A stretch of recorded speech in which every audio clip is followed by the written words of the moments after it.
यह कहानी दो भाइयों और चाचा भतीजे की इर्द गिर्द घूमती है कि कैसे उनके बड़े भाई के जाने के बाद परिवार में फूट होता है और प्यार जो सम्मान उन्होंने परिवार के लिए बनाया था कैसे वो बिखर सा जाता है। उसमें इसी चीज़ का वर्णन है। बहुत ही प्रेरणादायक कहानी है। हम सब के घरों में अक्सर ऐसा देखने को मिलता है। तो काफ़ी ज़मीनी स्तर से भी लिखी गई कहानी है। आप इस कहानी को ध्यान से सुनिए। उम्मीद है कि इस कहानी से आप बहुत कुछ सीख सकेंगे। लाला प्रभाशंकर का क्रोध ज्यों ही शांत हुआ, वह अपने कटु वाक्यों पर बहुत लज्जित हुए। बड़ी बहू की तीखी बातें जो जो इन्हें याद आती थी, ग्लानि और बढ़ती जाती थी। जिस भाई के प्रेम और अनुराग से उनका हृदय परिपूर्ण था, जिसकी मृत्यु शोक का घाव अभी भरने न पाया था, जिनका स्मरण आते ही आंखों से अश्रुधारा बहने लगती थी, उसके प्राणदाह पुत्र के साथ उन्हें अपना सह बर्ताव बड़ी कृतज्ञता का मालूम पड़ता था। रात को उन्होंने कुछ न खाया, सिर पीड़ा का बहाना करके लेटे रहे। कमरे में धुंधला प्रकाश था। उन्हें ऐसा जान पड़ा मानो लाला जटाशंकर द्वार पर खड़े उनकी ओर तिरस्कार की दृष्टि से देख रहे हैं। वह घबराकर उठ बैठे, सांस वेग से चलने लगी। बड़ी प्रबल इच्छा हुई कि इसी दम चलकर ज्ञान शंकर से क्षमा मांगो, किंतु रात ज़्यादा हो गई थी। बेचारे एक ठंडी सांस लेकर फिर लेट रहे। हाँ, जिस भाई ने जिंदगी भर मेरी कड़ी निगाह से उसकी आत्मा को मेरे कारण ऐसा विवाद हो, मैं कितना अत्याचारी, कितना संकीर्ण हृदय, कितना कुटिल प्रकृति। प्रातःकाल उन्होंने बड़ी बहू से पूछा, रात ज्ञानू ने कुछ खाया था या नहीं? बड़ी बहू ने कहा, रात चूल्हा ही नहीं जला, किसी ने भी नहीं खाया। प्रभाशंकर, तुम लोग खाओ या ना खाओ, लेकिन उसे क्यों भूखा मारती हो? भला ज्ञानू अपने मन में क्या कहता होगा? मुझे कितना नीच समझ रहा होगा। बड़ी बहू ने बोला, नहीं तो अभी तक मानो वह तुम्हें देवता समझता था। तुम्हारी आंखों पर पर्दा पड़ा होगा, लेकिन मैं इस छोकरे का रुख साल भर से देख रही हूँ। अचरज यही है कि अब तक कैसे चुप रहा। आखिर क्या समझकर अलग हो रहा है? यही न कि हम लोग पराए हैं। हाय हाय पड़ी है, चाहे चाचा भाई भतीजे जिए या मरे, ऐसे आदमी का मुंह देखना पाप है। प्रभाशंकर ने बोला, फिर वही बात मुंह से निकालती हो। अगर वह अपना आधा हिस्सा मांगता तो क्या बुरा करता है? यही तो संसार की प्रथा हो रही है। बड़ी बहू, तुम्हारी तो बुद्धि मारी गई है। कहाँ तक कोई समझाए, जैसा कुछ सोचता ही नहीं। हमारे लड़के की जान बनी हुई है, घर विध्वंस हुआ जाता है, दान पानी हराम हो रहा है। वहाँ आधी रात तक हारमोनियम बजता है। मैं तो उसे काला नाग समझती हूँ, जिसके विष का उतार नहीं। यदि कोई हमारे गले पर छुरी भी चला दे तो उसकी आंखों में आंसू न आए। तुम यहाँ बैठे पछता रहे हो और वह टोल मोहल्ले में घूम घूम तुम्हें बदनाम कर रहा है। सब तुम्ही को बुरा कह रहे हैं। प्रभा बोलती है, यह सब तुम्हारी मिथ्या कल्पना है। उसका हृदय इतना क्षुद्र नहीं है। बड़ी बहू, तुम इसी तरह बैठे स्वर्ग सपना देखते रहोगे और वह एक दिन सब संबंधियों को बटोर कर बाकरे की बात छेड़ देगा। फिर कुछ करते धरते न बनेगा। राय कमलानंद से भी पत्र व्यवहार कर रहा है। मेरी बात मानो, अपने संबंधियों को भी सचेत कर दो। पहले से सजग रहना अच्छा है। प्रेम शंकर ने गौरव मत होकर कहा, यह हमसे मरते दम तक न होगा। मैं ऐसा निर्लज्ज नहीं हूँ, अपने घर की फूट का ढिंढोरा पीटता फिरूँ। ज्ञान शंकर मुझसे चाहे जो भाव रखे, किंतु मैं उसे अपना ही समझता हूँ। हम दोनों भाई एक दूसरे के लिए प्राण देते रहे। आज भैया के पीछे मैं इतना बेशर्म हो जाऊँ कि दूसरों से पंचायत कराता फिरूँ। मुझे ज्ञान शंकर से ऐसे द्वेष की आशा नहीं है, लेकिन यदि उसके हाथ मेरा अहित भी हो जाए तो मुझे लेश मात्र भी दुख न होगा। अगर भैया पर हमारा बोझ न होता तो उनका जीवन बड़े सुख से व्यतीत हो सकता था। उन्हीं का लड़का है। यदि उसके सुख और संतोष के लिए हमें थोड़ा सा कष्ट भी हो तो बुरा न मानना चाहिए। हमारे सिर उसके ऋण से दबे हुए हैं। मैं छोटी छोटी बातों के लिए उससे राह मचाना अनुचित समझता हूँ। बड़ी बहू ने इसका प्रतिवाद न किया, उठकर वहाँ चली गई। प्रभाशंकर उन्हें और भी लज्जित करना चाहते थे। कुछ देर तक वहीं बैठे रहे कि आ जाए तो दिल का बुखार निकालूं, लेकिन जब देर हुई तो उकता कर बाहर चले गए।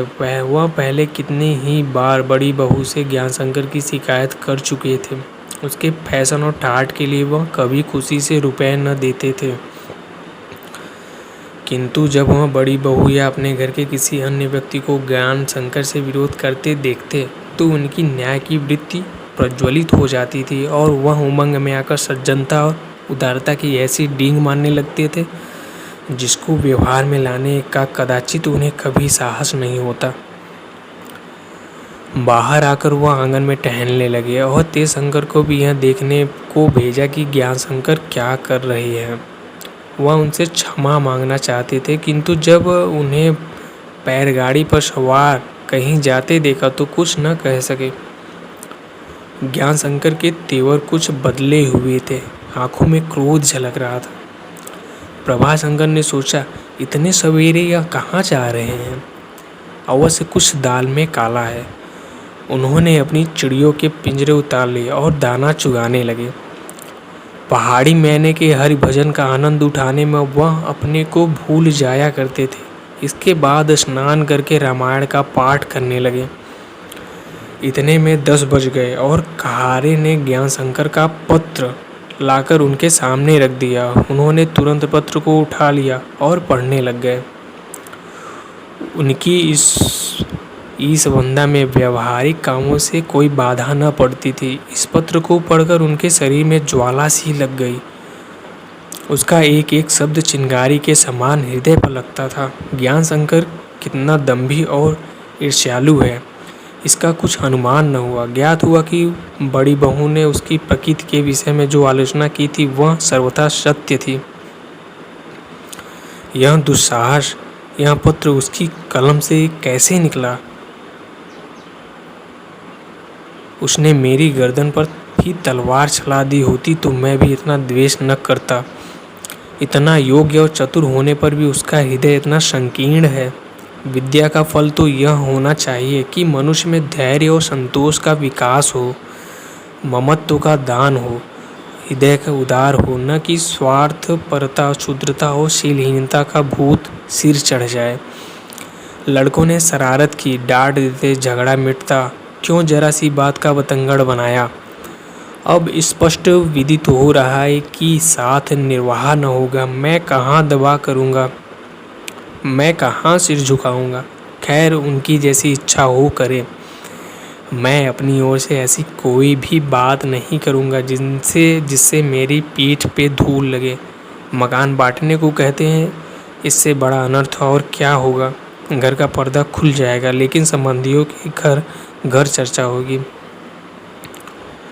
हाँ, दुर्भाग्य में 2 चूल्हे जलेंगे। जो बात कभी न हुई थी वह अब होगी। मेरे और प्रिय भाई के पुत्र के बीच पड़ोसी का नाता रह जाएगा। वह जो जीवन पर्यंत साथ रहे, साथ खेले, साथ रोए, साथ हंसे, अभी अलग हो जाएंगे। किंतु इसके सिवा और उपाय ही क्या है? लिख दूं कि तुम जैसे चाहो घर को बांट लो। क्यों कहूँ कि मैं यह मकान लूँगा, यह कोठा लूँगा। जब अलग ही होते हैं तो जहाँ तक हो सके आपस में मनमुटाव न होने दें। यह सोच लाला प्रभाशंकर ने ज्ञानशंकर को उत्तर दिया। अब भी आशा थी कि मेरे उत्तर की नम्रता का ज्ञानशंकर पर कुछ अवश्य असर करेगा। क्या आश्चर्य है कि अलग होने का विचार उसके दिल से अलग हो जाए। यह विचार कर उन्होंने पत्र का उत्तर लिख दिया और जवाब का इंतजार करने लगा। 11 बजे तक कोई जवाब नहीं आया। दयाशंकर कचहरी जाने लगे। बड़ी बहू आकर बोली, लल्लू के साथ तुम भी चले जाओ। आज तजबीज सुनाई जाएगी, जाने कैसी पड़ी कैसी न पड़े। प्रभाशंकर ने अपने जीवन में कभी कचहरी के अंदर कदम न रखा था। दोनों भाइयों की प्रतिज्ञा थी कि चाहे कुछ भी क्यों न हो, कचहरी का मुंह न देखेंगे। यद्यपि इस प्रतिज्ञा के कारण उन्हें कितनी ही बार हानियाँ उठानी पड़ी थी, कितनी ही बार बल खाना पड़ा था। विरोधियों के सामने झुकना पड़ा था, तथापि उन्होंने अब तक प्रतिज्ञा का पालन किया था। बड़ी बहू की बात सुनकर प्रभाशंकर बड़े असमंजस में पड़े रहे। न तो जाते ही बनता था, न इनकार करते ही बनता था। बंगले झांकने लगे। दयाशंकर ने उन्हें दुविधा में देखकर कुछ उदासीन भाव से कहा, आपका जी न चाहता हो न चलिए, मुझ पर जो कुछ पड़ेगी मैं देख लूँगा। बड़ी बहू ने कहा, नहीं, चले जाएंगे, हरज क्या है। दयाशंकर ने बोला, जब कभी कचहरी न गए तो अब कैसे जा सकते हैं, प्रतिज्ञा न टूट जाएगी। बड़ी बहू, भला ऐसी प्रतिज्ञा तो बहुत देखी, लाऊं कपड़े। दयाशंकर, नहीं, मैं अकेला ही चला जाऊंगा, आपके चलने की ज़रूरत नहीं। यह कहकर दयाशंकर चले गए। बड़ी बहू भी पति का अश्रद्धा की दृष्टि से देखते हुए घर में चली गई। प्रभाशंकर मन में बड़ी बहू पर झुंझला रहे थे कि इसने मेरे कचहरी जाने का प्रश्न क्यों उठाया। मैं वहाँ जाकर क्या बना लेता, हाकिम की कलम को पकड़ नहीं लेता, न उससे कुछ विनय प्रार्थना ही कर सकता था। और फिर जब कभी न गया तो अब क्यों जाऊं। जिसने कांटे बोए हैं उनका फल, वह उनके फल खाएगा। इस फिक्र में कहाँ तक जान दूं। वह इसी खिन्नावस्था में बैठे थे कि ज्ञानशंकर का दूसरा पत्र पहुंचा। उन्होंने संपूर्ण दीवान खाना लेने का निश्चय किया था। प्रभाशंकर ने सोचा, मेरी नम्रता उसके क्रोध को शांत कर देगी। उस आशा के प्रतिकूल जब वह प्रस्ताव सामने आया तो उनका चित्त अस्थिर हो गया। पत्र के निश्चयात्मक शब्दों ने उन्हें संज्ञाहीन कर दिया। बौखला गए। क्रोध की जगह उनके हृदय में ऐसा विवशता का संचार हुआ। क्रोध प्रत्याघात की सामर्थ्य का द्योतक है। उनमें यह शक्ति निर्जीव हो गई थी। उस प्रस्ताव का भयंकर मूर्ति ने संग्राम की कल्पना तक मिटा दी थी। उस बालक की सी दशा हो गई जो हाथी के सामने देखकर मारे भय के रोने लगे। उसे भागने तक की सुध न रहे। उसका समस्त जीवन भातृप्रेम की सुखद छाया में व्यतीत हुआ था। वैमनस्य और विरोध की यह ज्वाला शम धूप असह्य हो गई। एक दिन प्रार्थी की भांति ज्ञानशंकर के पास गए और करुणा स्वर में बोले, ज्ञानू, ईश्वर के लिए इतनी बेमुरौवती ना करो। मेरी वृद्धावस्था पर दया करो। मेरी आत्मा पर ऐसा निर्दय आघात ना करो। तुम सारा मकान ले लो। मेरे बाल बच्चों के लिए जहाँ चाहे थोड़ा सा स्थान दे दो। मैं उसी में अपना निर्वाह कर लूँगा। मेरे जीवन भर इसी प्रकार चलने दो। जब मैं मर जाऊँ तो जो इच्छा हो करना। एक थाली में ना खाओ, एक घर में तो रहो। इस ना संबंध तो बनाए रखो। मुझे दीवान खाने की ज़रूरत नहीं है। भला सोचो तो तुम दीवान खाने में जाकर रहोगे तो बिरादरी के लोग क्या कहेंगे, नगर वाले क्या कहेंगे। सब कुछ हो गया है पर अभी तक तुम्हारी कुल मर्यादा बनी हुई है। हम दोनों भाई नगर में राम लखन की जोड़ी कहलाते थे। हमारे प्रेम और एकता की सारे नगर में उपमा दी जाती थी। किसी को यह कहने का अवसर मत दो कि एक भाई की आंखें बंद होते ही आपस में ऐसी अनबन हो गई कि अब एक घर में रहकर भी नहीं रह सकते। मेरी यह प्रार्थना स्वीकार करो। ज्ञानशंकर इस पर विनयपूर्ण शब्दों का कुछ भी असर न हुआ। उसके विचार में यह विकृति भावुकता थी जो मानसिक दुर्बलता का चिन्ह है। हाँ, उस पर कृत्रिमता का संदेह नहीं हो सकता था। उन्हें विश्वास हो गया कि चाचा साहब को इस समय हार्दिक वेदना हो रही है। वृद्धजनों का हृदय कुछ कोमल हुआ करता है। इन्होंने जन्म भर कुल प्रतिष्ठा तथा मान मर्यादा के देवता की उपासना की है। इस समय अपकीर्ति का भाव चित्त को अस्थिर कर रहा है। बोले, मुझे आपकी आज्ञा शिरोधार्य है, पर यह तो विचार कीजिए कि इस पर पुराने घर में 2 परिवारों का निर्वाह भी कैसे हो सकता है। रसोई का मकान केवल एक ही है। ऊपर सोने के लिए 3 कमरे हैं। आंगन कहने को तो है, किंतु वायु और प्रकाश का प्रवेश केवल एक में ही होता है। स्नान गृह भी एक है। इन कष्टों को नित्य नहीं झेला जा सकता। हमारी आयु इतनी दीर्घ नहीं है कि उसका एक भाग कष्टों में ही भेंट किया जाए। आपकी कोमल आत्मा को इस परिवर्तन से दुख अवश्य होगा और मुझे आपसे परिपूर्ण सहानुभूति है, किंतु भावुकता के फेर पड़कर अपने शारीरिक सुख और शांति का बलिदान करना मुझे पसंद नहीं। यदि आप भी इस विषय पर निष्पक्ष होकर विचार करेंगे तो मुझसे सहमत हो जाएंगे। प्रभाशंकर बोलता है, मुझे तो इस बदनामी के सामने सब सुविधाएं भी कुछ मालूम होती। जैसे अब तक काम चलता आ रहा है उस भांति भी अब भी चल सकता है। ज्ञान शंकर, आपके और मेरे जीवन सिद्धांतों में बड़ा अंतर है। आप भावों की आराधना करते हैं, मैं विचार का उपासक हूँ। आप निंदा के वैसे प्रत्येक आपत्ति के सामने सिर झुकाएंगे, मैं अपनी विचार स्वतंत्रता के सामने लोकमत की लेस मात्र भी परवाह नहीं करता। जीवन आनंद से व्यतीत हो यह हमारा अभीष्ट है। यदि संसार स्वार्थपरता कह कर इसकी हंसी उड़ाए, निंदा करे, तो मैं उसकी सम्मति को पैरे तले कुचल डालूंगा। आपकी शिष्टता का आधार ही आत्मघात है। आपके घर में चाहे उपवास होता हो, किंतु कोई मेहमान आ जाए तो आप ऋण लेकर उसका सत्कार करेंगे। मैं ऐसे मेहमान को दूर से ही प्रणाम करूंगा। आपके यहाँ जाड़े में मेहमान लोग प्रायः बिना ओढ़ना बिछौना के ही चले आते हैं। आप स्वयं जाड़ा खाते पर मेहमान के ओढ़ने बिछाने का प्रबंध अवश्य करते हैं। मेरे लिए यह अवस्था दुस्सह है। किसी मनुष्य को चाहे वह हमारा निजी संबंधी ही क्यों न हो, यह अधिकार नहीं है कि वह इस प्रकार मुझे असमंजस में डाले। मैं स्वयं किसी से यह आशा नहीं रखता। मैं तो इसे भी सर्वथा अनुचित समझता हूँ कि कोई असमय और बिना पूर्व सूचना के मेरे घर आए, चाहे वह मेरा भाई ही क्यों न हो। आपके यह नित्य 2-4 निठल्ले नातेदार पड़े खाट तोड़ा किए। आपकी जायदाद मटिया मेद हो गई, पर आपने कभी इशारे से भी उनकी अवहेलना नहीं की। मैं ऐसी घास पात को कदापि न जमने दूंगा जिससे जीवन के पौधे का वास हो।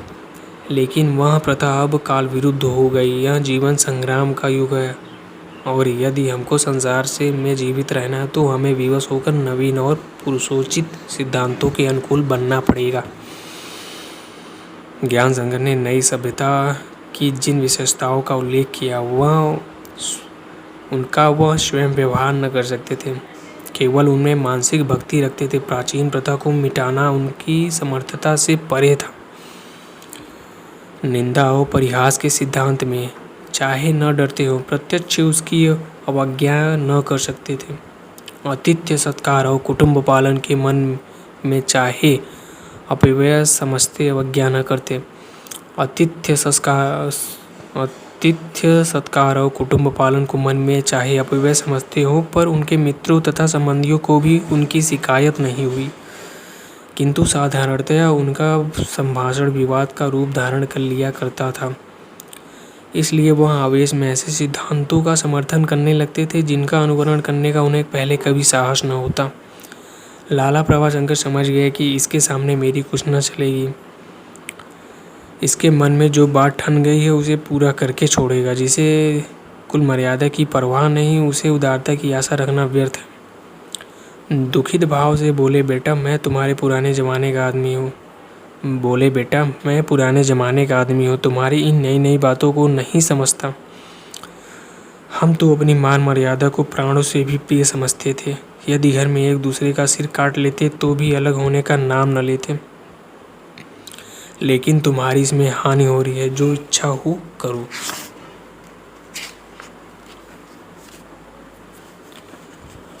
मुझे कोई आपत्ति नहीं है। हाँ, इतना फिर भी कहूँगा कि अभी 2-4 दिन तक रुक जाओ। जहाँ इतने दिनों तकलीफ उठाए 2-4 दिन और उठा लो। आज लल्लू के मुकदमे का फैसला सुनाया जाएगा। हम लोगों के हाथ पैर फूले हुए हैं। दाना पानी हराम हो रहा है। जरा यहाँ आग ठंडी हो जाने दो। ज्ञान शंकर ने आत्मश्लाघा की मात्रा अधिक थी। उन्हें स्वभावतः तुच्छता से घृणा थी, पर यही ममत्व अपना गौरव और सम्मान बढ़ाने के लिए उन्हें कभी कभी धूर्तता की प्रेरणा किया करता था, विशेषतः जब तक उसके प्रकट होने का कोई संभावना न होती। सहानुभूति पूर्ण भाव से बोले, इस विषय में आप निश्चिंत रहें। इस कहानी को मैंने 2 पार्ट में बनाया है, आप जाके दूसरी पार्ट भी ज़रूर देखिएगा। काफ़ी प्रेरणादायक कहानी है और आपको बहुत सी सीख मिलेगी।